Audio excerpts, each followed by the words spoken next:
To all things housed in her silence, nature offers a violence, the bear that keeps to his own line,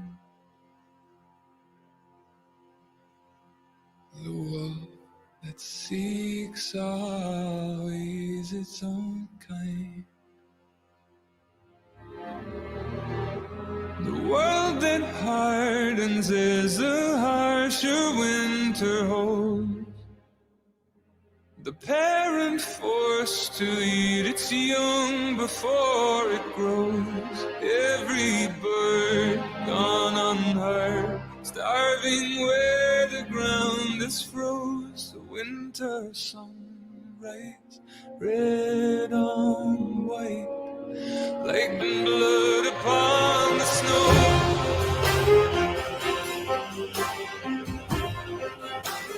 Blood upon the snow.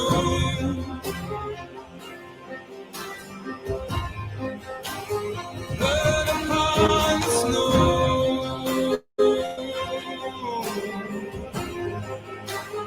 Blood upon the snow.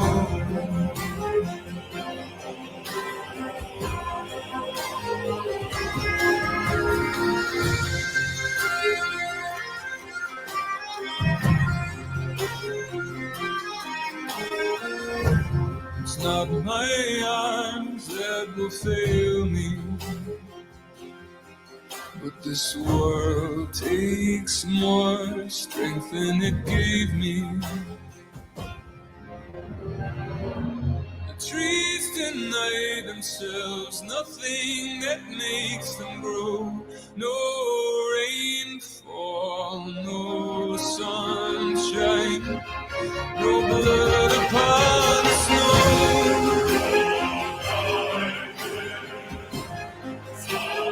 Blood upon the snow.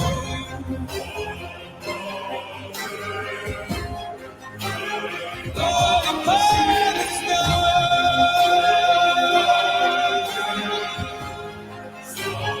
Blood upon the snow.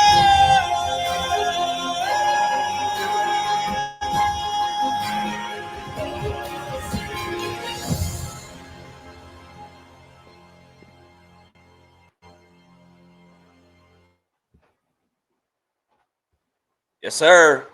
It's here, baby. Welcome in, folks. Welcome to the First and Long show. I am your co-host, Marcus Mason. How you doing, buddy?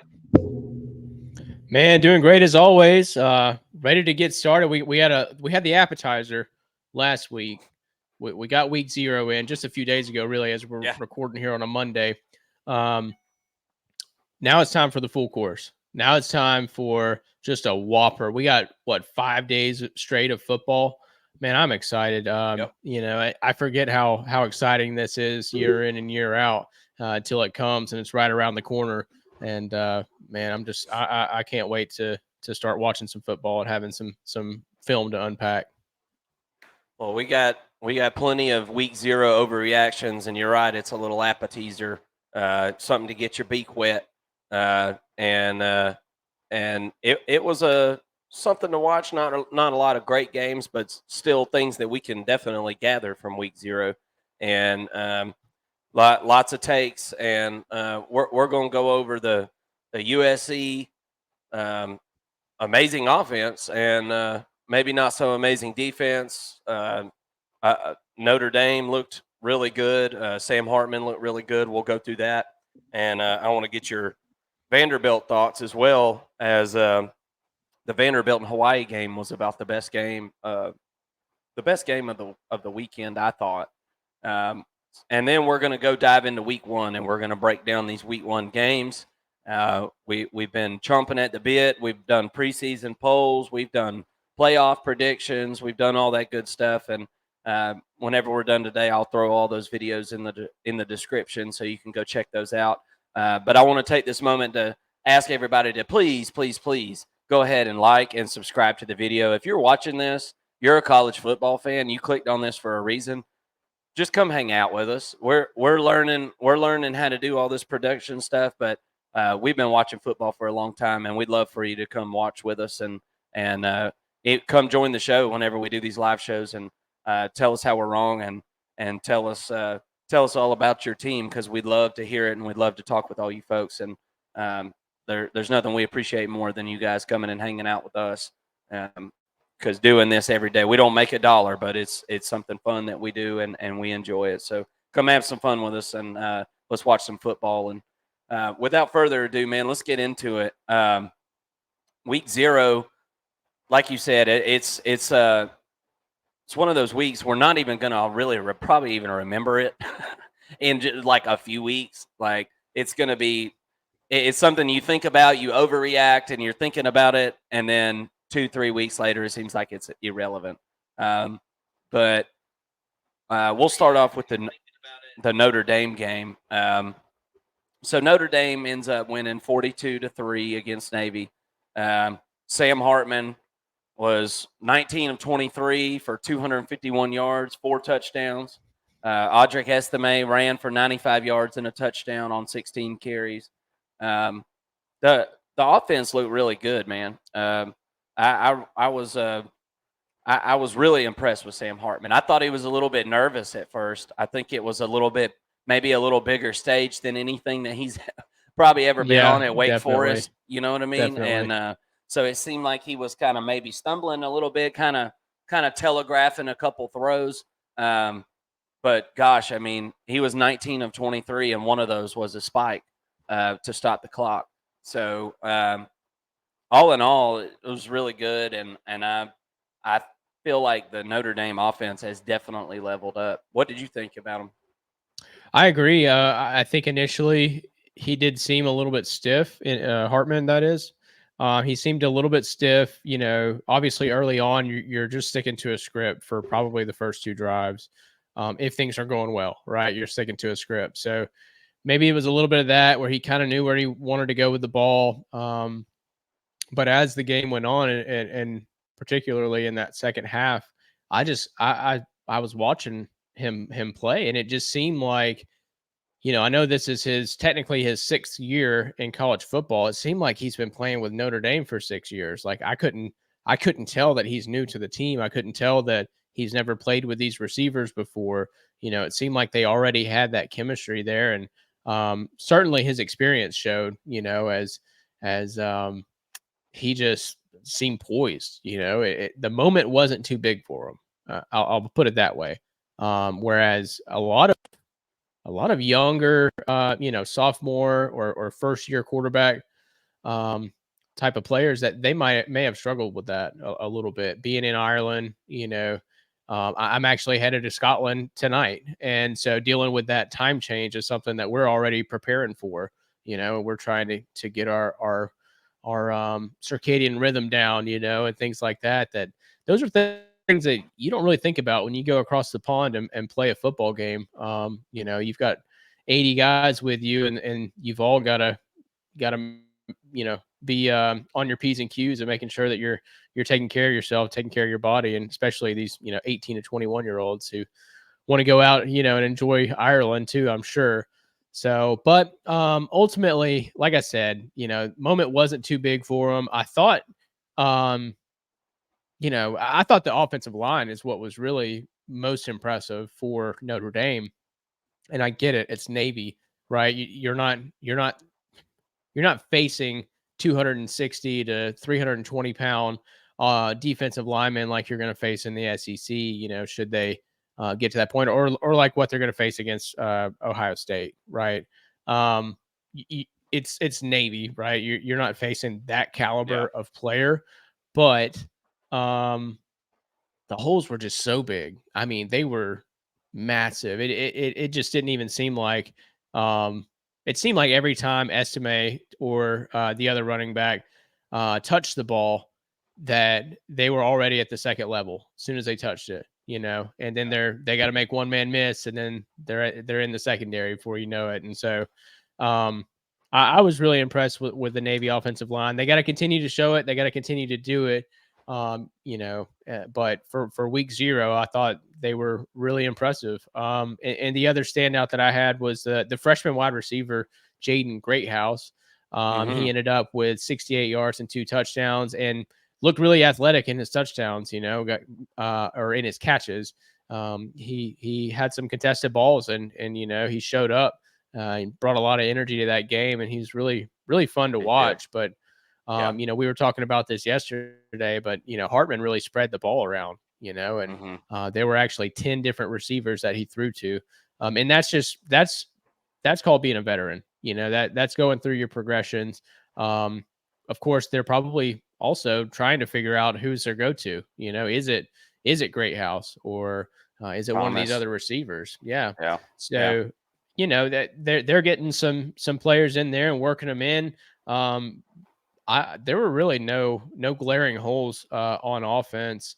And the defense only gave up 3 points. So, that has to mean something. The triple option's not something that's easy to defend. But they're also not going to see another triple option for the rest of the season. So, it's kind of one of those deals where it's kind of a one-off for the defense. They prepared really well against it this time, but that's probably going to be the last time they see it this season. Was there anything that you saw from Navy that seems promising? I heard I don't, we don't do a whole lot of a deep dive of the service academy teams, but I just kind of listen to the commentators say hey, this is probably a Navy team that's going to go on and contest to be, going bowling by the end of the season. I mean, anything that you saw that, you liked or maybe saw something promising out of the midshipmen?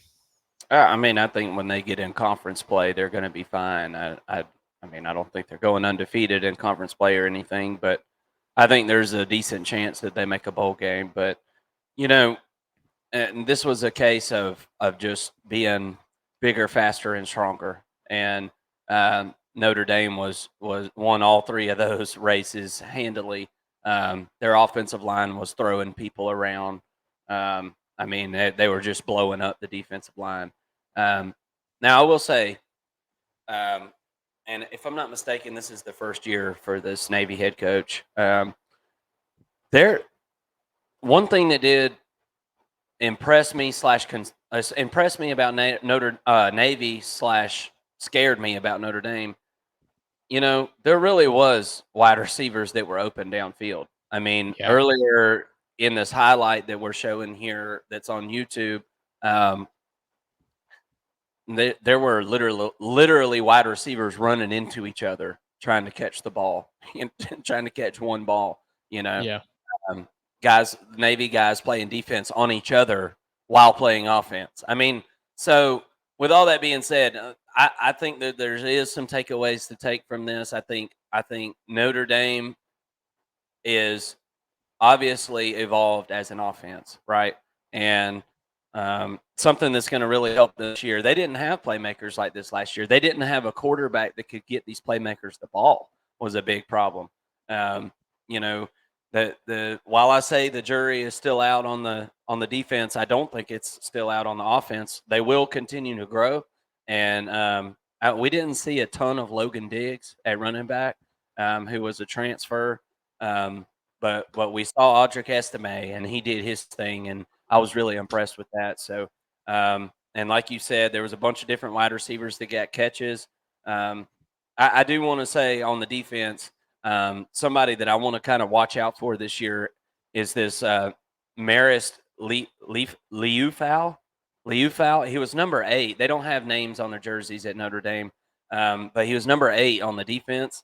And I did a little bit of research on him after watching him play, man, because this guy is intense. He has ill intent when he reaches the ball carrier, and just flat out has an attitude. I'm just going to be honest.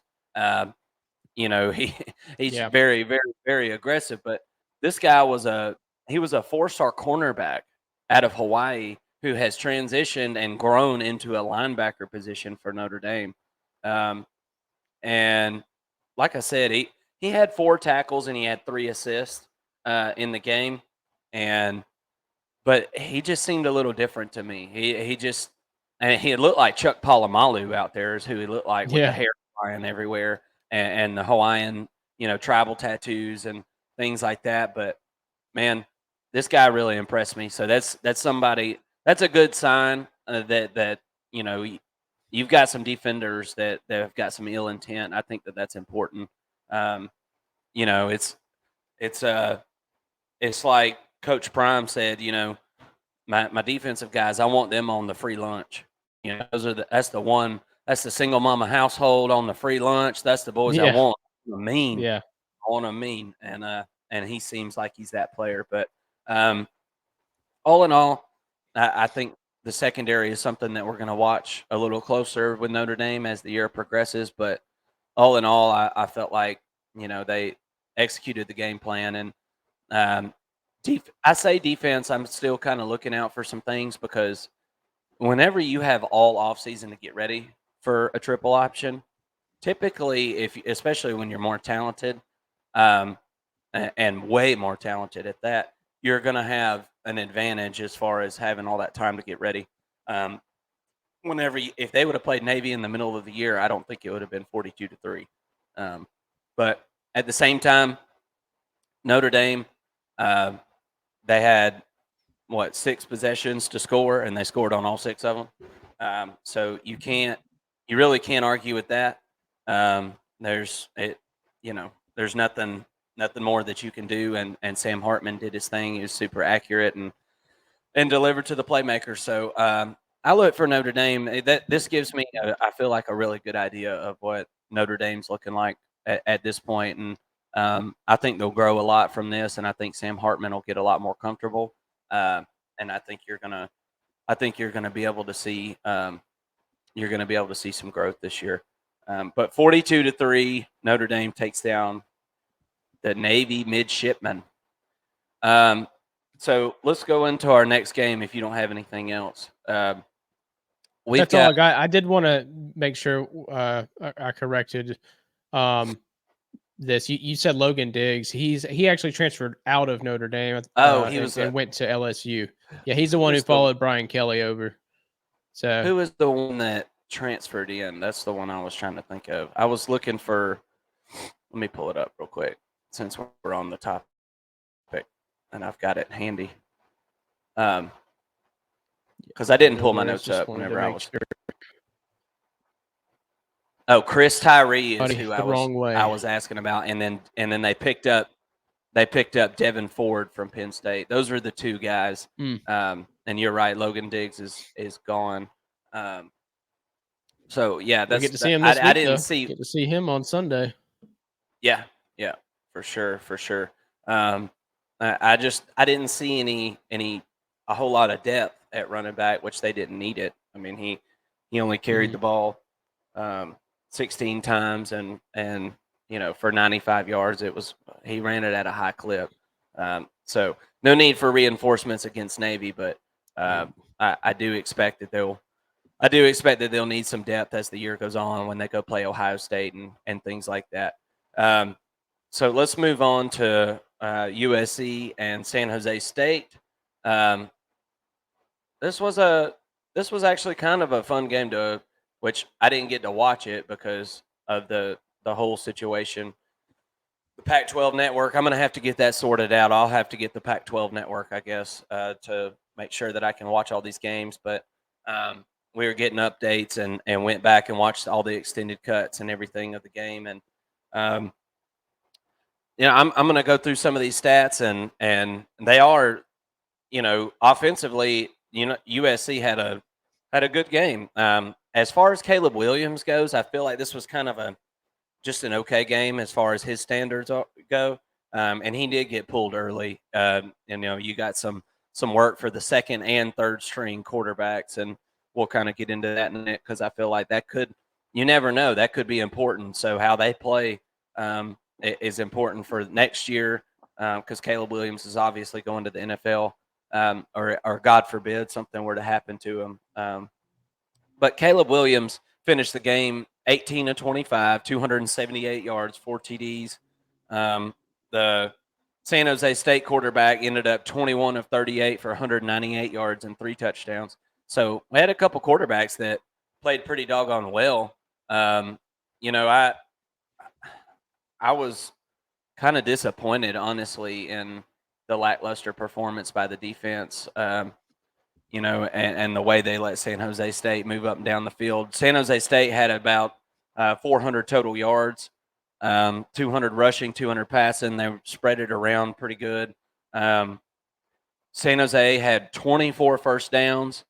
USC had 25 first downs. San Jose State averaged 6 yards a play. USC averaged 7.3 yards a play. San Jose State ran 66 plays. USC ran 69 plays. San Jose State won the time of possession, 30 minutes and 42 seconds to 29 and 18. And USC had 8 penalties. So it was kind of an offensive showing. I mean, the final score was 56-28. So blew the over and under out big time on that game. And with it 21-7 at halftime, it left a lot of people kind of wondering, all right, what's going on here? You know, 14 actually. 20 was it really 21? Yeah, 14 at halftime. Yeah.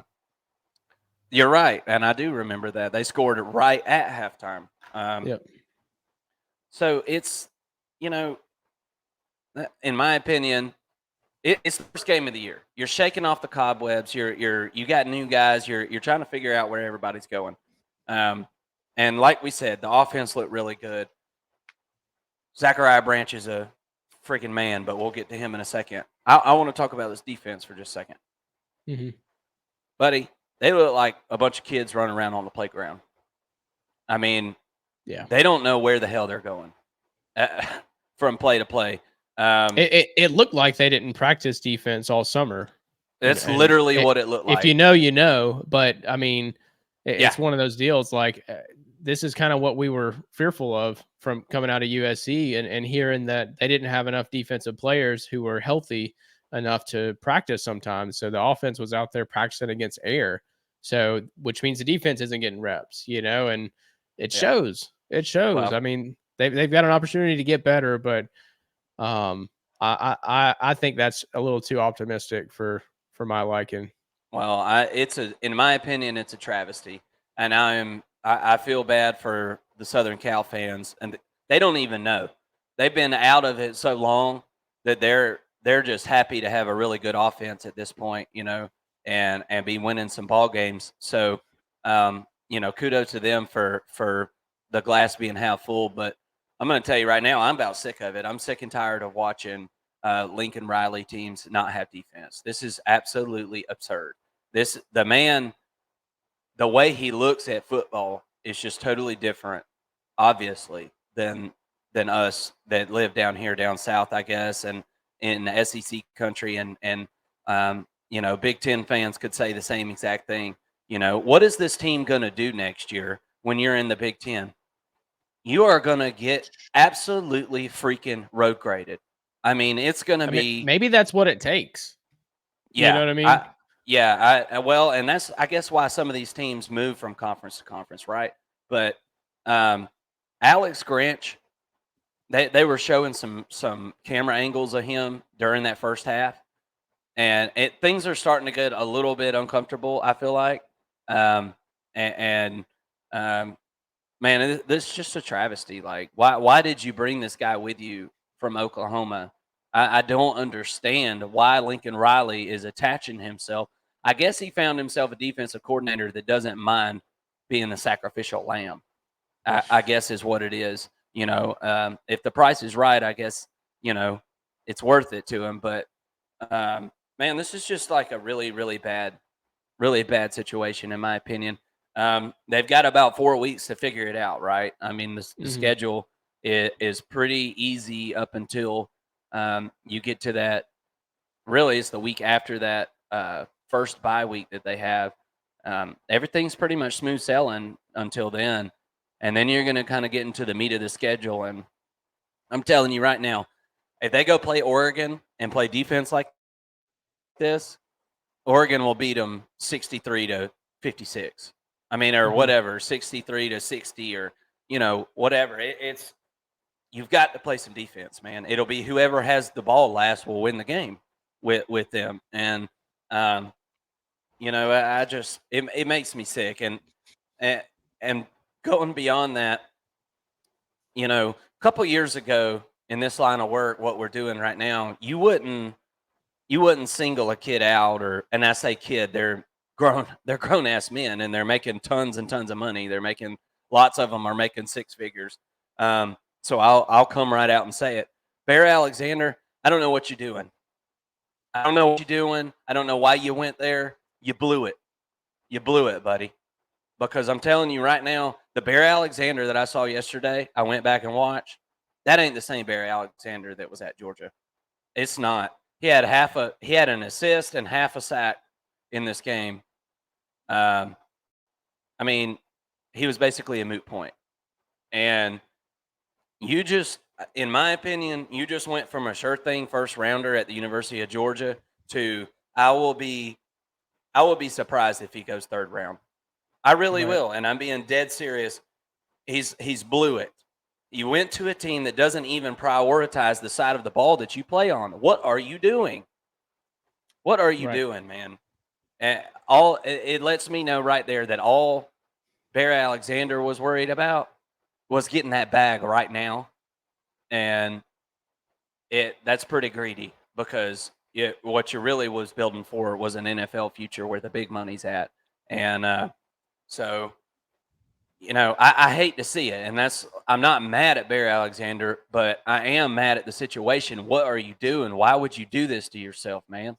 I don't on get that it. point, since we're on that point, I did see an article that was I don't know if you saw this, but it was basically breaking down his decision to leave Georgia and to go to USC, and it was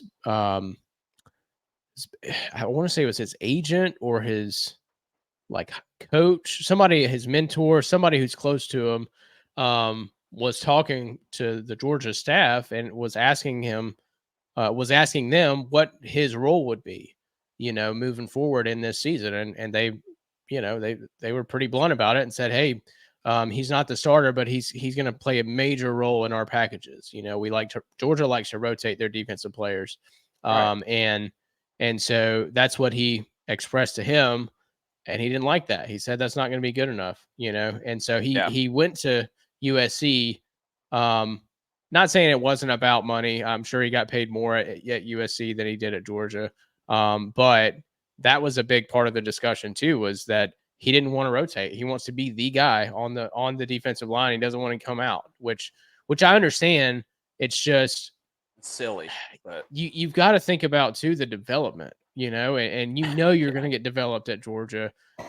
There's Georgia has been putting linebackers in the. I mean, Georgia literally put two linebackers in the NFL 2 years ago that never started a game at Georgia. So it doesn't matter. That's the point. His representation failed him is what they did, and he should fire them because. And I saw the articles that you're talking about. He says there was trust issues with the staff at Georgia. Trust issues, because you got told you wouldn't start. Your attitude is the issue. Whenever somebody's told that they're not getting what they want, I'm out of here. I'm taking my ball and I'm going home. That type of attitude is not going to get you anywhere in life. This is a team sport. There's no one man out here that is winning ball games for anybody. So Bear Alexander included in that. So I'm super disappointed and not looking forward to seeing the regression that's about to take place, because I'm telling you right now, Bear Alexander is already not in as good a physical condition as he was when he left Georgia. I can already see it. And things are going to trend downward on this defense. There's a reason he didn't play every snap at Georgia, and there's a reason the other defensive linemen don't play every snap. It's because it wears your ass out. And he's not in peak enough physical condition to play every down, just like most defensive linemen are. So should have stayed somewhere where you got some insulation in the lineup, and he did not do that. Or I'm- gone to a different program even. I mean, if you're not happy at Georgia, well, at least go to a team that plays some defense, exactly. That's kind I of mean, my thing. anybody, he could have went to any school in the country, and you chose Yeah. USC, and I know why it was. You saw the very first day after he was on the team, he's posting out pictures of his multi-million-dollar apartment looking over downtown Southern Cal, Yep. and it was gorgeous, man. It's gorgeous. That's great. That's fantastic and all, but I hope you enjoy it while you're in college, because you could have just had one of those that you own for the rest of your life if you Yeah. would have just stayed where you were at. Or you could have had 3 of them. You could have had 3 of them over all the 3 biggest cities in the United States of America. Whatever you could have made your own little city or whatever. I don't know, man. I just Yeah. I just don't understand some of these decisions and the representation supporting it. And I'm sure there was an agent that got a cut off that NIL deal. So, it is what it is. But, we'll kind of talk about some of the good. I wanted to get that off my chest. That, not even joking. I mean, my adrenaline was pumping yesterday thinking about how stupid this is, that they can't play any defense. It kind of takes away from us fans, think about how good this team would be if they just had a top 30 defense, and they don't have a top 30 defense. I'm telling you right now. As of right now, and I'm not saying they can't get better, but as the year goes on, there's more attrition, and it doesn't, you're not adding more players and things like that throughout the season. So I don't know. It was alarming. It was alarming, but just to kind of go over a couple things on offense before we get off this topic, and I'll let you kind of close it out for this game if you got anything. But Hey, before we get to offense real quick, I did want to say that on the defensive side, to end on a positive on defense, I did like what I saw by the defensive line pass rush. Now, that's a very specific, pat on the back, but that's the only thing I really saw where, like, they were getting pressure, up front. They just couldn't get him. They couldn't sack him, but they were getting after him. Yeah, they were there. Yeah, and that's fine. I mean, you don't always have to come up with a sack for it to be a successful play. They had havoc plays, that's what they were doing. But it's they've still got to stop the run. Everybody can't rush the passer. You've got some guys that need to contain and things like that. I didn't see any of that. I didn't see the second level coming up and stuff in the run when holes were open, and I certainly didn't see it in the third level. It seemed like if the running back got past that first level of defense, nobody was there to fill the hole after that. Yep. And I didn't see anybody in the secondary stepping up to make a run stop. Like they were on their heels waiting on them to come to them, and that's why they were able to average six yards a play.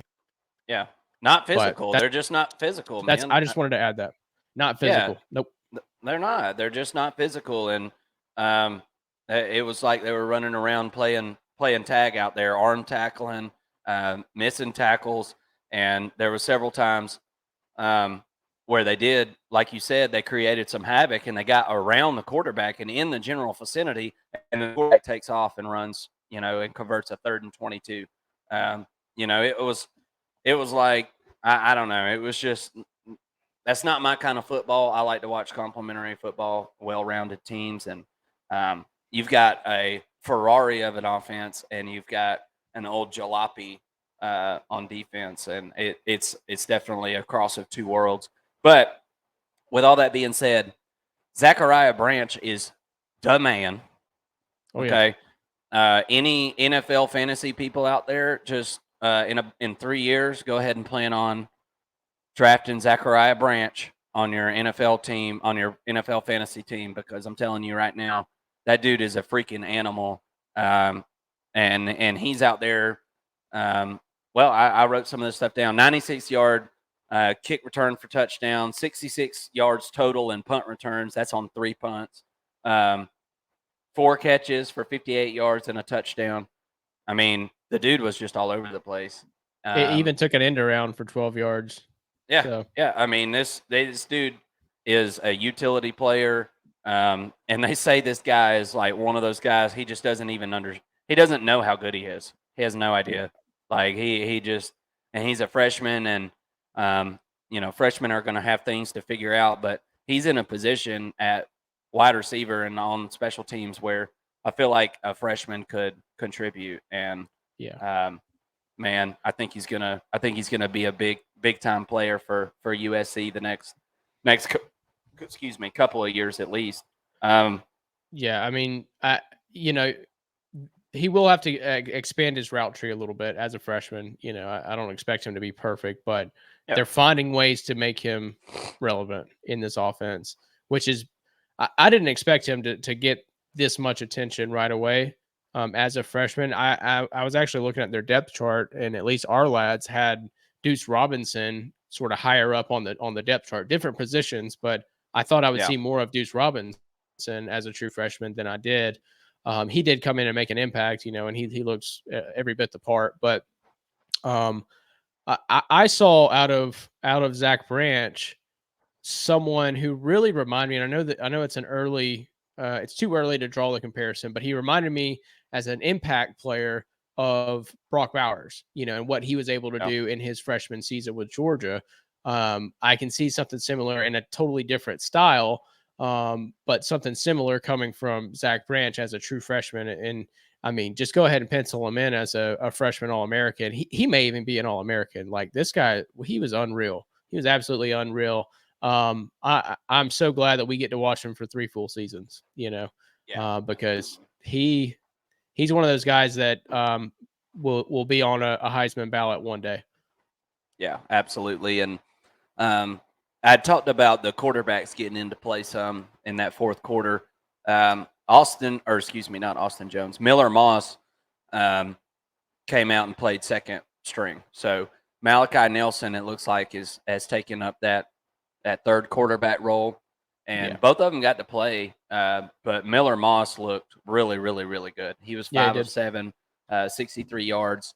Malachi Nelson was 1 for 3, a few yards, nothing to write home about. So looks like there's a pretty clear pecking order as far as quarterback goes. And it looks like Miller Moss is going to be that second string guy. God forbid something happened to Caleb Williams. And and I just want to say I love Caleb Williams. I mean, it's just an absolutely phenomenal player to watch play football. I mean, it really is. He's like the Patrick Mahomes of NCAA football at this point. Without the championships, obviously.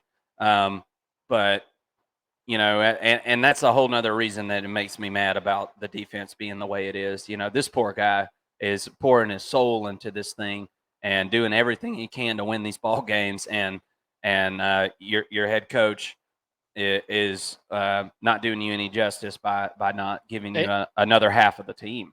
And he's been loyal to Lincoln Riley, Very. Followed him there, and they seem to have a great bond, which is admirable. Give your guys some help. It's too late now. He'll be gone after this season, and the hay's already in the barn. You're not going to get much better on defense. Everybody keeps saying, "Oh, they can get better." Yeah, you can, but all of the transfers that they made were on the defensive line, and I know we got to keep moving forward, but it was on the defensive line and at linebacker. There were no adjustments made in the secondary, and that was the biggest issue to me. And it still looks like an issue. I just it's befuddling and frustrating, like you said, and I'm glad I get to watch them play offense, and hopefully from an entertainment perspective, it ramps up some of the offense and what they're trying to do on offense. But it is a sad situation. But what do you think about that play? You mentioned Caleb Williams, where the ball was snapped past him, and he just picks it up and flicks it, and and he didn't even step into that throw at all. No, I mean, no step at all, just total all core strength, 50 yards. A flick of the wrist. I mean, he's the best player in college football. I'm not even a Trojans fan, and I was thinking in my head, I was like, "What are you doing?" And then he catches it and he goes to the house. I'm like, "Well, what am I doing? What am I thinking?" Dude's got a horseshoe up his butt. I don't know what to tell you, man. And this guy's just like, he's got like that Manziel, except he knows how to read a defense, and he's obviously much smarter than Johnny Manziel was, as we come to figure out, the guy who never watched film. Right. I'm pretty sure Caleb Williams is studying his film and doing his due diligence, because he's just a superstar. And we're going to see that play that you're talking about in every draft highlight. We'll see that play forever, man. That was Especially rest of this season. Absolutely. It was best play of the year so far, in my opinion. And not many games been played, but not even close in that aspect. And just one other thing I wanted to comment on the game that I thought was interesting, and we kind of talked about it pre-show. The Austin Jones is getting the start at RB1 at USC, and I mean, he averaged 9 yards a carry in the game, and he had 2 touchdowns. And the offensive line looked good. Yeah, they did. They looked good, and they run blocking. I thought they looked pretty daggum good. So I just thought that was interesting that Marshawn Lloyd was not RB1, and he did play, but had about 5 yards a carry and had a decent little game. Had one run that looked really good, very electric. And we know that Marshawn Lloyd has got it in him to be a playmaking running back. So it looks like they've got a 1-2 punch there that's really good at running back. It just surprised me that Austin Jones was RB1, versus Marshawn Lloyd. But I don't think you can go wrong. They threw the ball to 12 different receivers during the game. They're deep, man. They're deep on offense. Playmakers everywhere, and it's going to be trouble for opposing defenses. There is zero doubt about that. Can they apply some resistance to their opponents? That's going to be the question. You got anything else on this one before we move on? No, I mean, you mentioned the depth, in our top 25 breakdown, I told you this was my favorite wide receiver room in college football. I don't know that they're the best, but they're my favorite, just because of the young talent, and throw Deuce Robinson in that mix, who's kind of bouncing between tight end and wide receiver, but they're just exciting. They're fun to watch. Singer, I think, is going to be more productive as we go on. I think Rice is going to be more productive as time goes on, but obviously they've got a dude in Branch, like we mentioned. And then, the offensive line, like you said, I said they look good. I in my notes, I have that they were decent, and that's what I really meant by that. In the run blocking, they seem to do better. There were some times, Caleb Williams got sacked that one time for a huge loss on third down. And, you kind of have to get rid of that ball, but at the same time, it wouldn't have mattered. They weren't going to get the first down anyways. So, but he didn't do himself any favors and put the punter in a predicament, punting out of the end. Yeah. But yeah, I mean, this was an area that we really circled on offense and said, yeah, they're going to struggle, and they probably still will against Washington, Utah, and Oregon. Those more physical teams, I think, are going to really get to the quarterback and cause an effect. But so far in week one, offensive line showed some promise at least. Yeah.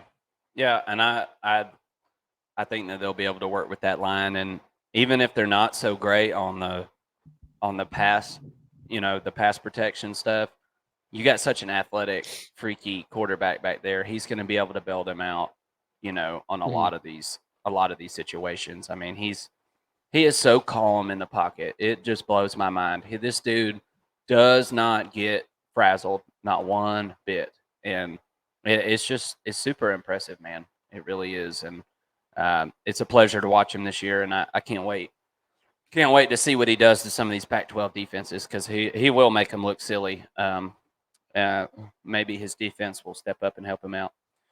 Vandy and Hawaii. This game was delayed. The start was delayed, so it came on a lot later than what people were anticipating. So I feel like not as many people watched it. But for your dollar, this was the best game of the weekend. And boy, howdy, was there some fireworks going off in this game, man. I mean, it was an air attack like unbelievable on both sides, both teams. But Vandy ends up pulling the victory out 35-28. It was a 17-point. Vandy was a 17-point favorite, so obviously did not come close to pushing that number. So, like I said, neither team could run the ball at all. Total rushing in this game, I want to say, was like 70 to 80 yards, both teams combined. Mm-hmm. Nobody could run the ball. Hawaii ran the ball 25 times for about 40 yards, and Vanderbilt did the same. So, with that being said, he's in trouble. And I thought they were going to look a little bit better than this. I'll just be honest with you. This offensive line didn't get any push against Hawaii. And that scares me because Hawaii is not some critically acclaimed defense or anything. I mean, Vandy put up like 63 on them last year. And Hawaii did get better as the year went on last year. Their last 8 games, they played a whole lot better than they did the first part of the year. They had a brand new coach last year. So some strides have obviously been made. And we've seen Hawaii over the last 20 years have some decent teams. It's not that they never have a good team. They've had some decent teams here and there. But, the fact that you're not able to run the ball on Hawaii kind of scares me because you're going to have to be able to run the ball. You're not going to be able to just put this on A.J. Swann's shoulders like they did in this game and hope that he's going to throw you to victory. Hawaii turned the ball over twice in this game, and honestly, had they not done that, they probably would have won. So, but just to kind of go through some of the stats, A.J. Swann was 19 for 30, and I'm gonna throw these here highlights on for us so we can watch while we're talking about it. But Jaden McGowan is a beast. I have to say that, and you had him on your fantasy lineup, right? I did. Yep, I had him and Zach Branch. So yeah, was good. So Jaden McGowan and Will Shepherd, they carried the offense along with A.J. Swann. I mean, it was a 3-man wrecking crew pretty much for the whole game.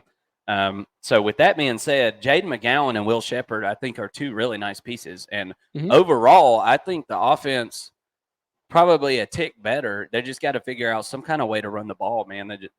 That's not going to work. But I mean, they had a 97-yard kickoff return, a 27-yard punt return. This is Jaden McGowan, and Will Shepherd returned a couple punts that were pretty electric. So, like I said, there's guys that I like, but man, I was really disappointed with the offensive line.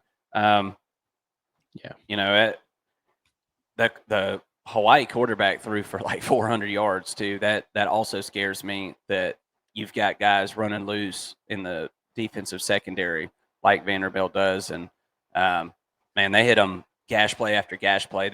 Both teams did. I mean, it was 40-yard play, 30-yard play, 50-yard play. I mean, it was wild. So, what were your thoughts on the game, and what do you think about the Doors and the Rainbow Warriors?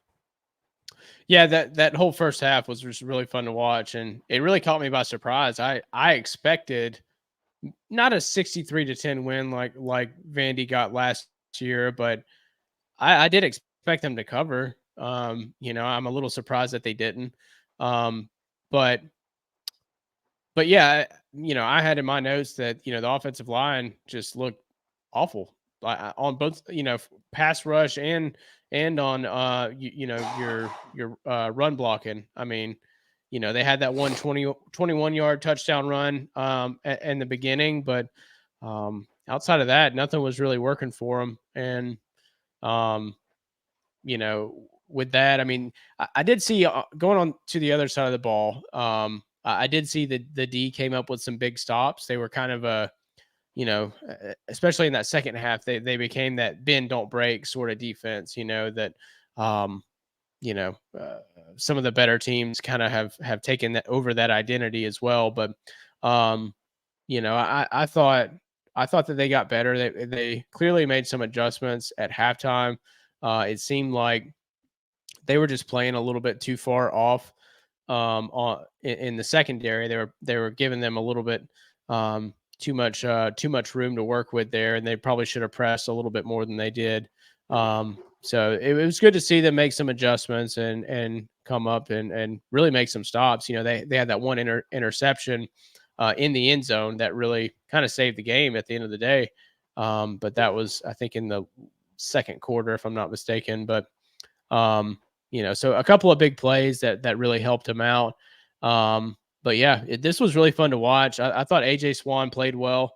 And like you said, they've got two guys at receiver that can play, in McGowan and Shepard. And that's, that's fine. That's fun. It's fun to watch. And, that's what all Vanderbilt needs right now is to get some momentum going. This is a program that's a bottom feeder in the SEC, and they're going to be that again this year. But if they can incrementally get better, they won their first SEC game last season, then they won a second, and so now it's like, well, can they do that and also win all their non-conference games? Can they win 5 wins, and then maybe next year they start looking at, can they get to 6 and go bowling? And that's what Clark Lee and this team have to do is find ways to get just a little bit better each time. They got a new stadium coming in, so they're obviously putting some money into the system. We'll have to see if it pays off. Yeah, absolutely. Yeah, overall, I feel like Vandy has leveled up. I think Hawaii is obviously better than they were last year. I think we can confidently say that.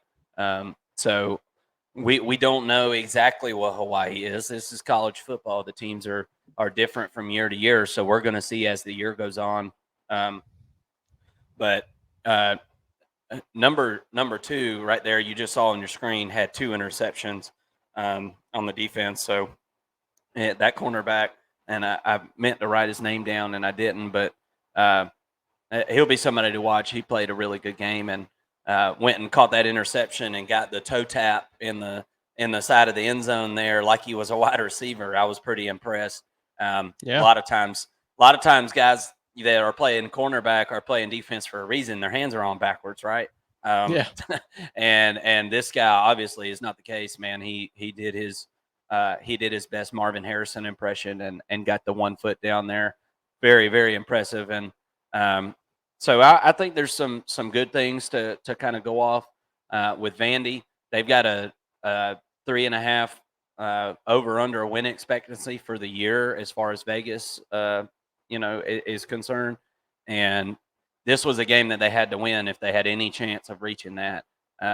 They got to win either 4 out of 4 of their non-con or 3 out of 4 of the non-con and get an SEC victory. So as of right now, I don't really see what SEC team they're going to be able to beat.